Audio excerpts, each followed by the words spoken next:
Today on The Best Years. May is Autoimmune Awareness Month. Meet a local woman who is helping people around the globe.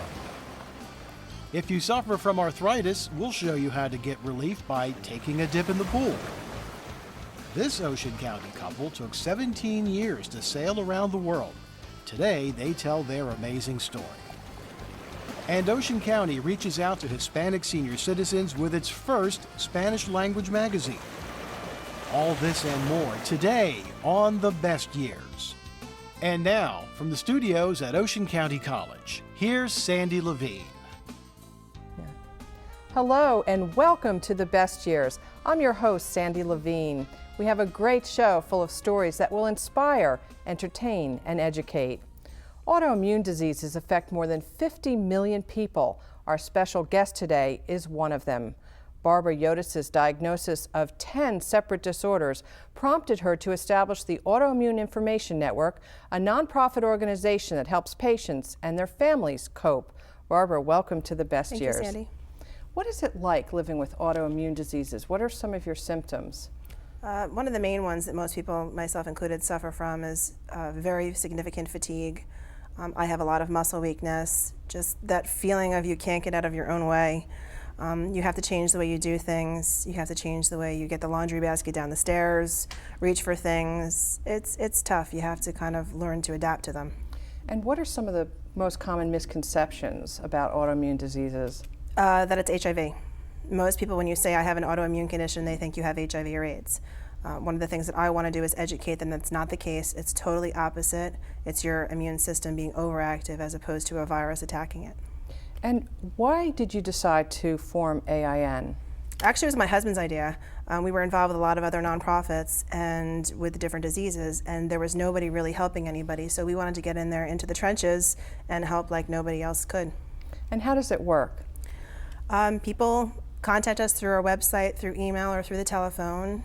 Specific needs, whether they need to find a doctor, help getting a diagnosis, support groups that we have locally here in New Jersey, making sure that they have proper medications, proper testing, and general support.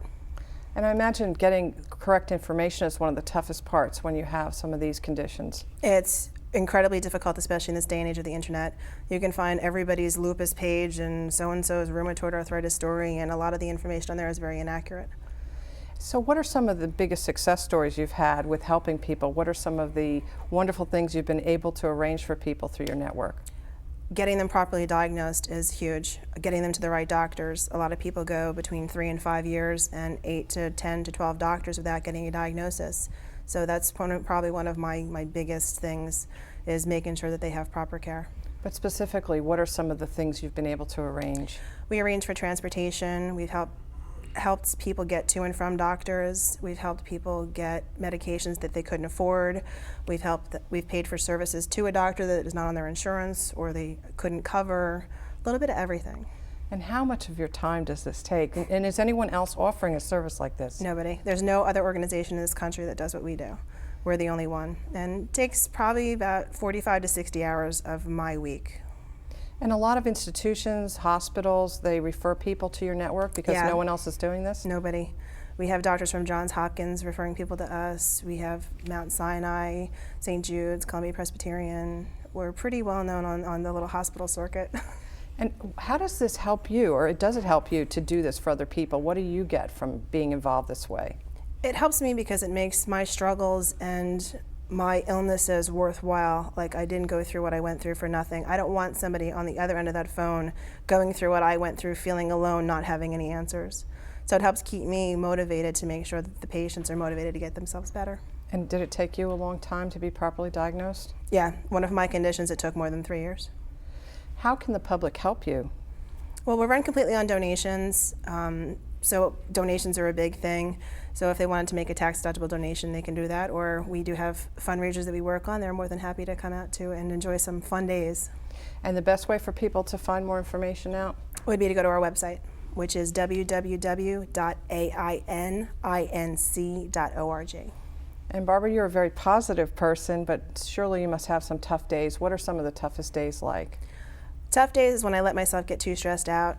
I let the negativity of my diseases or other people influence me, and that makes my symptoms worse. So just staying as positive as I can, but you're going to have bad days. You have to accept that. Now, we didn't talk about the cause of autoimmune diseases. What is the opinion in the medical community about what causes them? There are three main things that they think contributes to the factor in the triggering of the diseases: environmental, stress, and genetics. They just don't know. So that makes it even harder to know how to prevent them. Yes, it does. It's hard to prevent them, it's hard to diagnose them, and it's hard to treat them. And Barbara, what are some of the more common autoimmune diseases affecting senior citizens? Some of the more common autoimmune conditions that affect people 55 and older are rheumatoid arthritis, polymyalgia rheumatica, and in men, myasthenia gravis. Part of the problem in seniors and 55 and older getting properly diagnosed with these conditions are the fact that they chalk up their symptoms such as weakness or fatigue as to just getting older or doing too much in a day. It's very common for them to just associate it with getting older. So that's why an organization like yours is so important, help get the right information out there. Yeah, we try and make sure that they know that it's not just the fact that they did too much in the garden that day, that if they put all their symptoms together and look at it as a big picture, that there might be something else going on it's worth looking into. So are you in this for the long haul? You going to stay with this? I have to. There's been a big demand for our services, and we've gotten a lot of positive response, so I'm in it for the long haul. Barbara Yotis, thank you so much for providing this wonderful service to the community. Thank you, Sandy. And thanks for being on The Best Years today. Thank you very much. You're welcome. Now, if you'd like to learn more, visit the Autoimmune Information Network online at www.aininc.org or send an email to autoimmunehelp@aol.com. With its crippling joint swelling, pain, and stiffness, arthritis is one of the leading causes of disability in the United States. Whether you have gout, osteoarthritis, fibromyalgia, or another disorder, we're going to tell you about a great way to find relief and stay fit that involves taking a dip in a warm pool.